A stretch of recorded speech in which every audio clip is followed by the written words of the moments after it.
The true story about Thanksgiving needs to be told, but probably not the way you've heard it before. Seems like there are two basic versions out there, both flawed.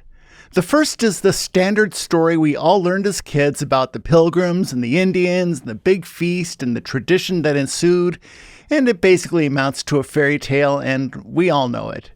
The other version you may have heard is this vitriolic, America-bashing, white people are bad, angry vilification that pits good Indians against evil Englishmen, and frankly, it's hardly better.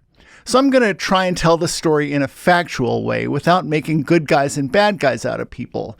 Truth is, we're all the same human animal passing through here, and passing judgment on someone is easy, while the truth is that, put in the same situation, under the same conditions, chances are likely that many of us would act similarly to some of the worst and some of the best people in history. One of my heroes, James Burke, suggested that history doesn't have many so-called great men because, given the same conditions, any of us might have come up with some of the world's greatest inventions. Truth is, we're all pretty amazing and we're all pretty fallible, so let's just start with that. Given the conditions, you might have easily done the exact same thing as anyone in history. So maybe there aren't good and bad people so much as people just end up in good and bad situations. We're all pretty smart and we're all pretty ridiculous, so have faith in yourself and always be ready to have a good laugh at your own expense and to admit what could have been done better. So let's start with the Pilgrims. Who were they anyway? What did they want? Well, with that, we can bust our first myth. They did not come here from England to escape religious persecution.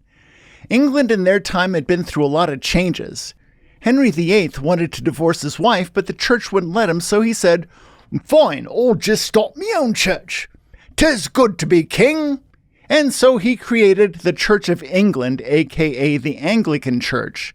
Her membership at the time within England were often referred to simply as the Protestants. Now, obviously, there were a lot of other Protestant religions, but in 16th century England, Protestant and Anglican and Church of England were usually taken to mean the same thing. Now, obviously, a lot of English Catholics were pretty unhappy when he made his new Protestant church the official and obligate religion of the land. One of those Catholics was his heir, Mary Tudor.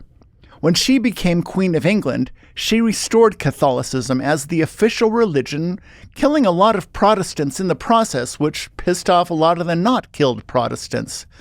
Now, when she died, her errant cousin, Elizabeth, said, "I've a jolly idea. The obvious way to make everyone happy is to return the Anglican Church as the official religion, but to reform it in a way so as to bring in a few Catholic values and practices, resulting in a sort of best of both worlds religion that will make everyone happy. Isn't it? Isn't it? Right? Right? Yeah, not so much." A lot of the old-style Anglicans were absolutely furious, and those furious Protestants were the Puritans. The Puritans detested Catholicism, and what they wanted was to purify the Church of England by purging it of all vestiges of Catholicism. This is an oversimplification of their beliefs, to be sure, but the defining trait of the Puritans is not that they were more pious or pure. First and foremost, they were just virulent anti-Catholics. They didn't believe in a more pure form of worship so much as they just hated Catholics, and particularly they hated the Pope, whom they considered to be the literal Antichrist. Now, would it be fair to call them religious bigots? I don't know, that might be a little subjective, but what I can say is that their primary motivation was a deep and implacable hatred of Catholics. Strictly speaking, before they split off, they were Anglicans. They practiced the religion of England. They were angry that the church wasn't sufficiently anti-Catholic, but their religion was the official religion of the state up until the point that they got fed up and split off. They weren't heretics, more like rabble-rousers, irritants, gadflies, religious extremists, and troublemakers. The word Puritan at the time was considered a sort of a slur, kind of the way older people in our culture used to talk about those damn hippies. If there was a religious group being persecuted in England at the time, it was the Catholics, not the Puritans. Well, and the Jews, but not the Puritans. By the time King James inherited the throne, the anger between Protestants and Catholics was out of control. A group of angry Catholics, including Guy Fawkes, tried to assassinate the Protestant king by literally blowing up Parliament in what history calls the Gunpowder Plot. It failed, but it made obvious that there were a lot of angry Catholics in the country, and the result was a massive backlash against them. James decided that the best solution was to try and rein in the angry Puritans. Yeah, that's right. His solution to angry Catholic militants was to go after the Puritans. I'm so glad we've moved on from that kind of thinking. Isn't it? Isn't it? Right? Right? Okay, so one thing he did was to illegalize informal religious gatherings, punishable by, you ready for this? A fine. So the oppression visited upon the Puritans amounted basically to being fined when they had their little meetings to complain about the Church of England not being sufficiently anti-Catholic. They weren't heretics, they weren't being hanged or burned or jailed or even excommunicated. They were paying fines. Still, they were seriously pissed off. Some felt the solution was to try and change the system from within, but others decided to flee the country, and that group, the group that fled England, were the Pilgrims. All Pilgrims were Puritans, but not all Puritans were Pilgrims, and the Pilgrims didn't flee England for America. When they finally got out of Dodge, they fled not to America, but to Holland. Not exactly a faraway land. But they noticed before long that their children were starting to take on Dutch ways and mannerisms, and they didn't much care for that. They also believed, after seeing a comet, that the second coming was imminent, and that there was going to be a continent-wide war between the Catholics and the Protestants. To pour oil on it, Protestant Holland had a peace treaty with Catholic Spain that was set to expire soon, and they didn't want to be around for that. So, between the imaginary ensuing war and their children acting too Dutch, they decided that Holland wasn't working for them and they needed to find passage to America. Note that they weren't leaving from England. They were leaving from Holland, where they had experienced no religious persecution whatsoever. Now, whatever their reasons, religious persecution was not on the list, so two myths busted right there. The Pilgrims left not from England, but from Holland, where nobody cared one way or the other about their religious practices, and they were decidedly not being persecuted. Even back in old Mother England, the persecution amounted to a few fines and maybe some mean words muttered under the breath. We can speculate all day here, and I'll admit that's exactly what I'm doing, but their fear of a bloody war where they might end up on the front lines seems a lot more motivating than a few fines or seeing their kids in wooden shoes. They ended up hooking up with a company called the Fellowship of Merchant Adventurers of London, with whom they signed agreements to gain passage to America, where they would pay off their debt to the company with 7 years of servitude. In other words, they came here as indentured servants. Every last one of them. Of the 132 souls on the journey, 30 were crew and 102 were passengers, 50 men, 20 women, and 32 children. Of that 132, only 35 were separatist pilgrims. The other 67 passengers had also signed similar agreements and referred to by the pilgrims as the strangers, despite outnumbering the pilgrims 2-1. History tends to view them as an afterthought. Background characters. As for what motivated the strangers, it was probably the same thing that motivated the company. Money. It was widely believed that fortunes and land awaited those with the muster and the mettle to make it in America. And they weren't wrong. They weren't necessarily right, as we'll soon see, but there were vast resources on this continent, just here for the taking by any white person who wanted it. Isn't it? Isn't it? Right? Right? They originally started with 2 ships, the Mayflower and the Speedwell, but about 300 miles into the journey, the Speedwell began taking on water, so they hightailed it back to England. Plymouth, England, just by chance, where they ditched the Speedwell. Some of the Speedwell's passengers decided to stay home at that point, but 12 of them hopped over to the Mayflower and set course for America in September 1620. Note that Plymouth was just a pit stop. They weren't from Plymouth. They didn't set off from Plymouth. Plymouth really meant nothing to them.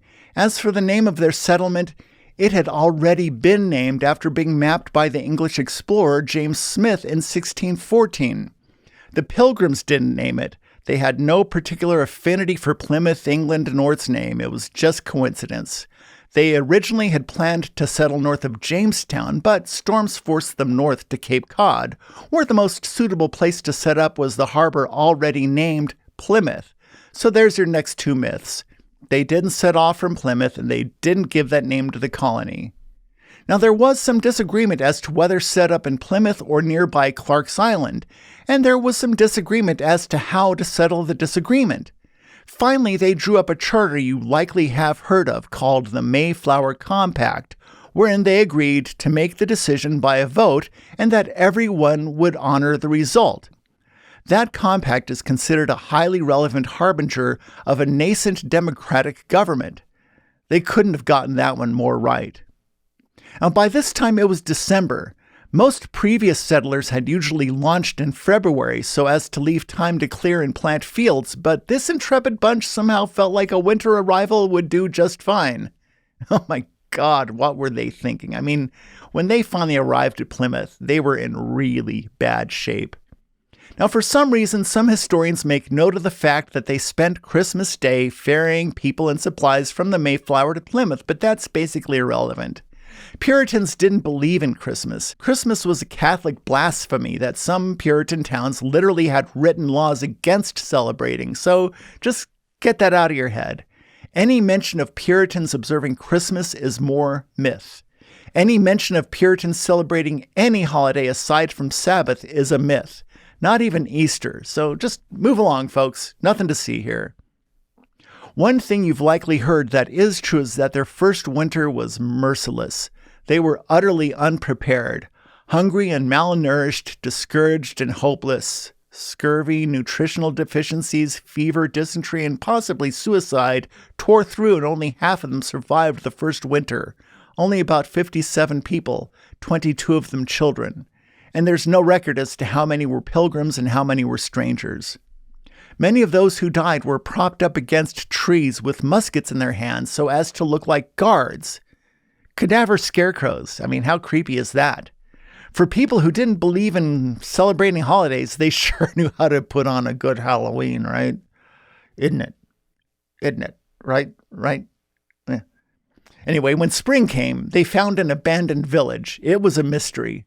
Bodies lay on the ground without having been buried. There were stores of food, fields that had been tended, wigwams, all the trappings of a living, thriving village, except everyone had died.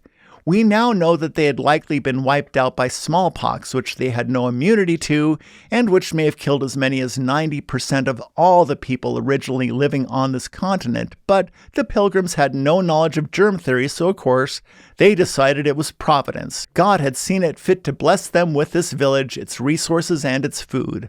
The people who had originally lived there before had called it Patuxet, but the settlers simply called it Plymouth. The first European to make contact with the Wampanoag Indians who lived in the area was an Italian explorer who was working for the French, so they knew about white people, and most of the villages in the area even had a few trade items like kettles and axes. There were very few major cultural differences between the Wampanoag and the nearby Massachusetts and Narragansett. Their village leaders were called sachems, and the paramount sachem was called a Massasoit. History has decided incorrectly that Massasoit was the name of the leader of the Wampanoag, but Massasoit was his title. His name was Usamequin. Usamequin was the Massasoit of the Wampanoag, so there's your next myth. When you hear people talking about a person named Massasoit, that was his job description, not his name. Now, one day during that first spring, while they were setting up their new home in Patuxet, a rando Indian guy came walking into the village and said, "Welcome, Englishmen," in English. He also asked if they had any bread or beer, so he obviously knew something about Europeans. His name was Samoset, not Squanto, so there's your next myth.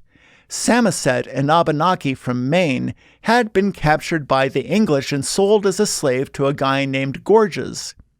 Gorges had made a hobby out of buying Indian slaves, teaching them English, and then sending them back to America in hopes that they would seed more English-speaking Indians so as to pave the way for English settlement. And in this case, it worked. Samoset told them that the name of this village was Patuxet, and that it had been ruled by a Massasoit by the name of Usamequin. When the Pilgrims finally met Usamequin, he ceded the village to them, and he left another one of Sir George's English students to live among them to act as a translator and teacher. His name was Tisquantum, but history books call him Squanto. Now, I don't know if this is worth mentioning, but if you believe in synchronicity, this is a good one. Sir George's was the governor of Plymouth Port, so Plymouth just happened to be where the Pilgrims made a pit stop, and it just so happened to be the name of the place where they settled, and it also just so happened to be where the guy who taught English to Samoset and Tisquantum lived. What does that mean? Your guess is as good as mine. I'll tell you what else I don't know is how Tisquantum became Squanto. Was it a nickname in his time? Was it some elementary school history teacher trying to make it easy for kids to pronounce? I have no idea. If you have any idea as to how Tisquantum became Squanto, I'd love to hear about it in the comments. In fact, I haven't given away a thing in a while, so whoever can solve this mystery will get an official Eat Is Love mug, perfect not only for putting things into, but also for taking things out of. Neato. And what we do know about Tisquantum is that he had originally been an inhabitant of Patuxet. He was in England when the pox tore through and killed everyone, so when he returned to his home, he found that everyone had died. And now here he is serving as a translator for the English who had moved in. That must have been so weird for him. He was also in London at the same time as Pocahontas, so there's a really good chance that they met. And that's pretty crazy too when you think about it. Now, before I continue the story, we need to talk about the fact that for a lot of people, Thanksgiving is a day of mourning. For many Native Americans, it's a day to remember how they were invaded, lied to, persecuted, stolen from, enslaved, disrupted, diminished, disrespected, disregarded, exploited, abused, murdered, and nearly wiped off the face of the earth. All of those things are true, and I'm almost hesitant to bring them up because it's so far beyond my depth to even scratch the surface in the telling of the atrocities in their histories.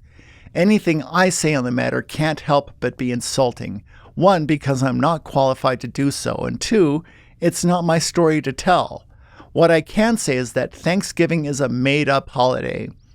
Because it's made up, you have the latitude to decide what it means, regardless of your background. If for you it's a day of sadness, then that's what it is. If for you it's a day of patriotic celebration and admiration of the tenacity and grit of the early European settlers, then I won't argue with that either, even if you do have your facts wrong. I can't begin to tell you how to reconcile these seemingly incompatible truths. I do celebrate Thanksgiving, and I also try to learn what I can about our shared history, good and bad. That may or may not work for you, but we should all remember that ours is not the first or only culture that has existed here. There will always be more that we don't know than what we do know about the people who came before us, and the least we can do is to pay that some respect. For me, it means trying to learn what I can and to find a place of respect in my heart. If I could do more, I would, but honestly, the cuts are so deep and so irreparable that I sometimes feel like anything I try to do would just be condescending and shallow, if not patronizing. One thing we can do is to try to make sure the stories we tell are true. We need to tell those stories with all the warts intact. Like I said earlier, we are both incredible and flawed.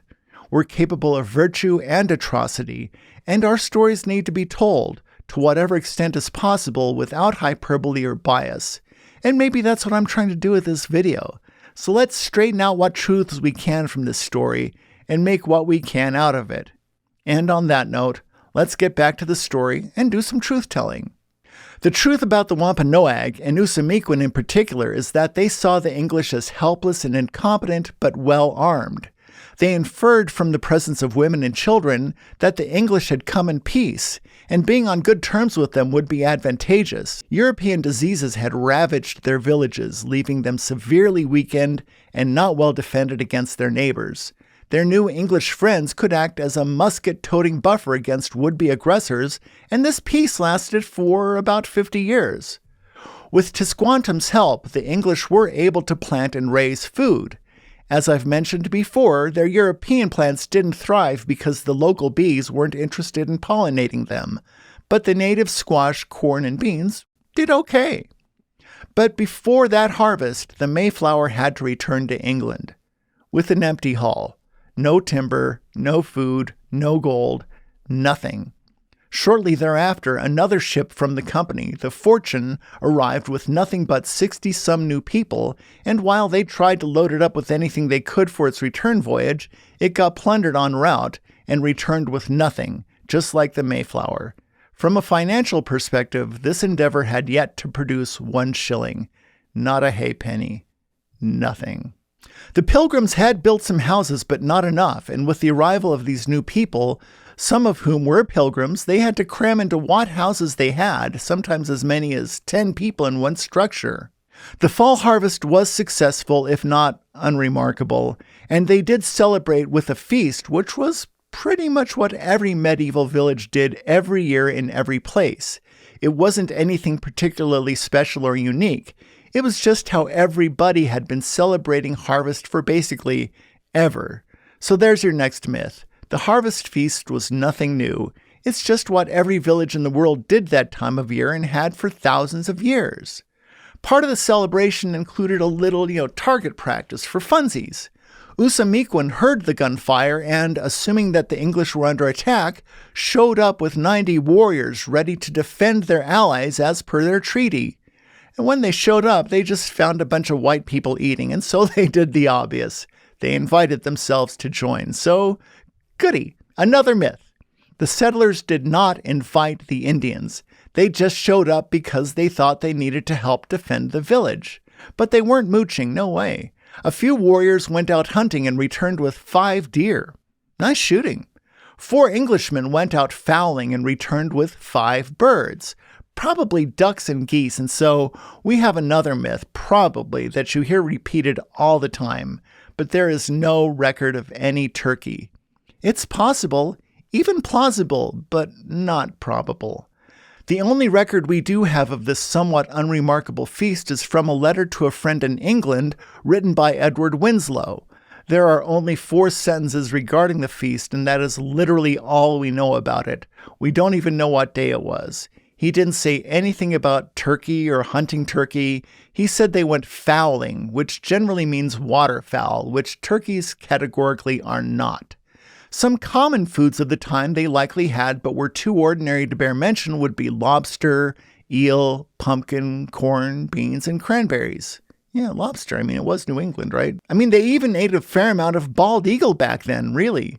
But no confirmed turkey. Nothing with milk or sugar, so no pumpkin pie, no potatoes of any kind, sweet or otherwise, no bread, no stuffing, possibly some kind of cornbread, but not the cakey stuff you might be used to, so any mention of those foods should also be counted as pure mythology. Now let's talk about the word Thanksgiving, because it was in their vocabulary, but it had a different meaning. A Thanksgiving was called for after an eventful event evented, like a successful battle or the end of a fast. There was no set date for a Thanksgiving. More like, hey, we just killed some bad guys, let's have a Thanksgiving. And it wasn't spent feasting. A Thanksgiving was a day spent in church giving thanks to the Lord. It was a deeply spiritual and maybe even slightly ascetic practice that bore zero resemblance to what we think of as a Thanksgiving. This harvest feast was not a Thanksgiving. Winslow certainly didn't use that word in his letter, and it's astronomically unlikely that anyone would have used that word for this occasion.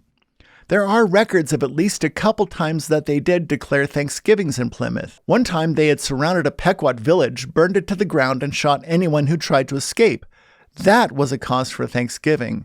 Another was the end of King Philip's War when they killed Usamequin's successor Metacom and put his head on a pike in the middle of town where it stayed for 20 years. That got a Thanksgiving.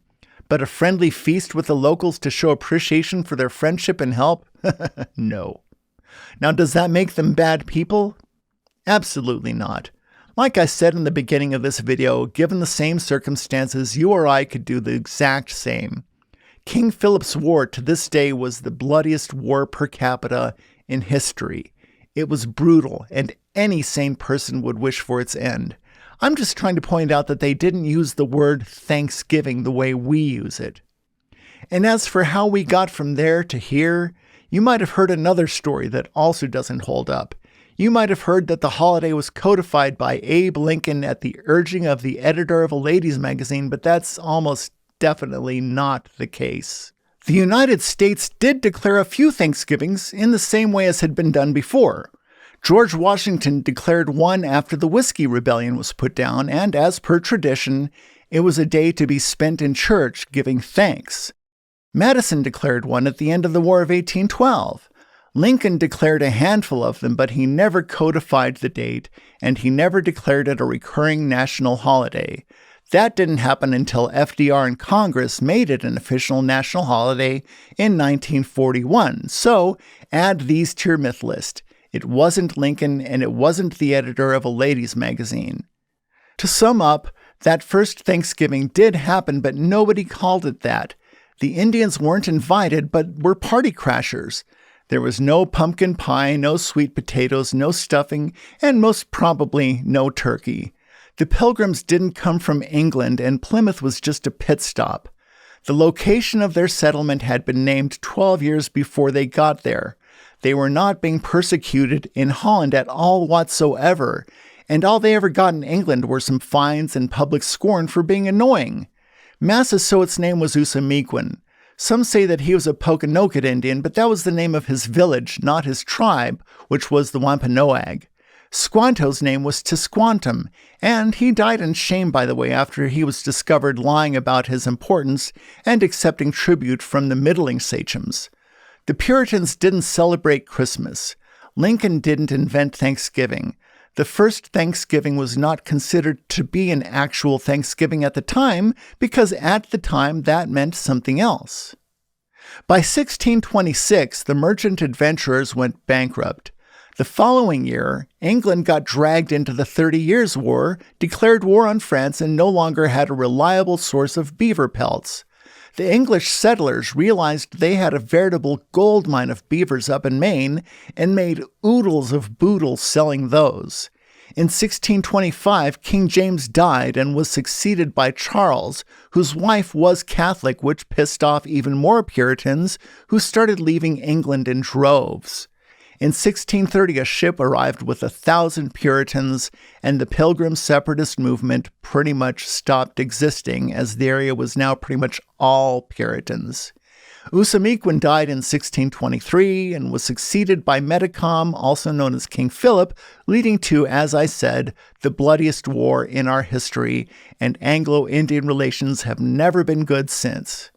But at least now you have heard the real story of Thanksgiving. Now, before you make the mistake of thinking that I have something against Thanksgiving, I should point out that as for me, I fucking love Thanksgiving. I honestly call it my second birthday because around Thanksgiving 2012, I had a really serious accident and barely made it out alive.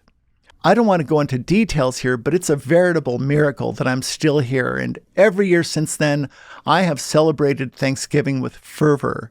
It's probably my favorite day of the year.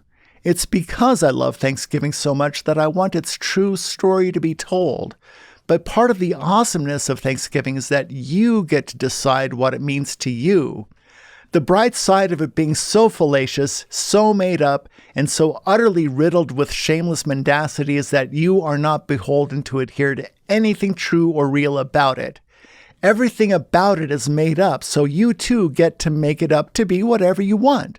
My only wish is that you have reason to be grateful, and so long as we've ever had so much as one happy day or one good human relationship, we have something to be grateful for. And as I'm shooting this, I know that I'm grateful for you.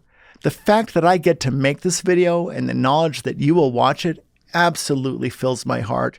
And that's why I always get to end each video wholly sincerely by saying thanks so much for watching. I hope to see you next time. Ciao.